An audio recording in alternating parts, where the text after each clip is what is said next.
കൊലോസ്യർ 1:3 സ്വർഗത്തിൽ നിങ്ങൾക്ക് സംഗ്രഹിച്ചിരിക്കുന്ന പ്രത്യാശ നിമിത്തം. ഒരു വിശ്വാസിയുടെ യഥാർത്ഥ നിക്ഷേപം സ്വർഗത്തിലാണ്. ഭൂമിയിൽ നന്നായി ജീവിക്കുവാനും സൽപ്രവൃത്തികൾ ചെയ്യുവാനുമൊക്കെ ദൈവം നമുക്ക് നന്മകൾ തരും. അതിൻ്റെയൊക്കെ യഥാർത്ഥ പ്രതിഫലം നമുക്ക് ലഭിക്കുന്നത് നിത്യതയിലാണ്. ഭൗതിക നന്മകൾ ദൈവരാജ്യത്തിൻ്റെ വിസ്തൃതിക്കായി നമുക്ക് ഈ ഭൂമിയിൽ ലഭിക്കും. അതുമാത്രമല്ല, നമ്മുടെ കഷ്ടതകളുടെയും ദുരിതങ്ങളുടെയും മധ്യത്തിൽ ദൈവത്തെ സ്തുതിക്കുന്നതും മഹത്വപ്പെടുത്തുന്നതുമൊക്കെ വിലയേറിയ നിക്ഷേപങ്ങളായി സ്വർഗത്തിൽ സംഗ്രഹിക്കപ്പെടുന്നു. നമ്മിൽ പകർന്നിരിക്കുന്ന പ്രത്യാശ സ്വർഗത്തിൽ നമുക്കായി കരുതിയിരിക്കുന്നതും നാം അതിൽ വളരുമ്പോൾ നമ്മുടെ സ്വർഗത്തിലെ നിക്ഷേപം വർദ്ധിക്കുന്നതും ആയിത്തീരുന്നു. മൂല്യമേറിയ ഈ പ്രത്യാശയെ തകർത്ത് നമ്മെ നിരാശരാക്കി ബലഹീനരാക്കി തകർത്ത് കളയുവാൻ ശ്രമിക്കുന്ന ഇരുട്ടിൻ്റെ അധികാരത്തിൻ്റെ തന്ത്രങ്ങളെ മനസ്സിലാക്കിയാൽ നാം ഈ പ്രത്യാശയെ മുറുകെ പിടിക്കും. മഹത്വത്തിൻ്റെ പ്രത്യാശയായവൻ നമ്മുടെ ഉള്ളിൽ ഇരിക്കുമ്പോൾ നാം ആ പ്രത്യാശ മുറുകെ പിടിച്ചാൽ ഭൂമിയിൽ കോടീശ്വരന്മാർക്ക് പോലും ഉള്ളതിലും വലിയ നിക്ഷേപം നമുക്കായി കരുതപ്പെടും.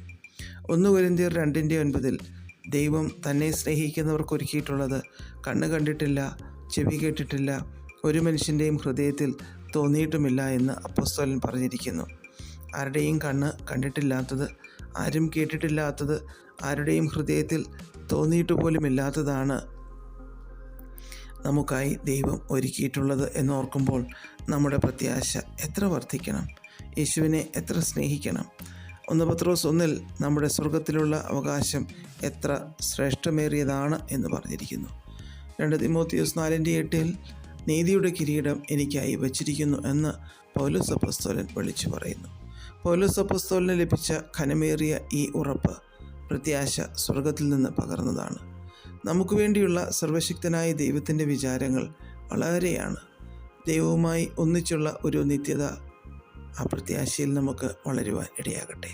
അങ്ങനെ നമ്മുടെ സ്വർഗീയ നിക്ഷേപത്തിൻ്റെ മാറ്റുകൂട്ടുവാൻ ദൈവം സഹായിക്കട്ടെ. പ്രാർത്ഥിക്കാം. പ്രിയപിതാവേ, മഹത്വത്തിൻ്റെ പ്രത്യാശയായവൻ ഞങ്ങളിൽ വളരുവാനും ഞങ്ങൾ കുറയുവാനും സഹായിക്കണമേ.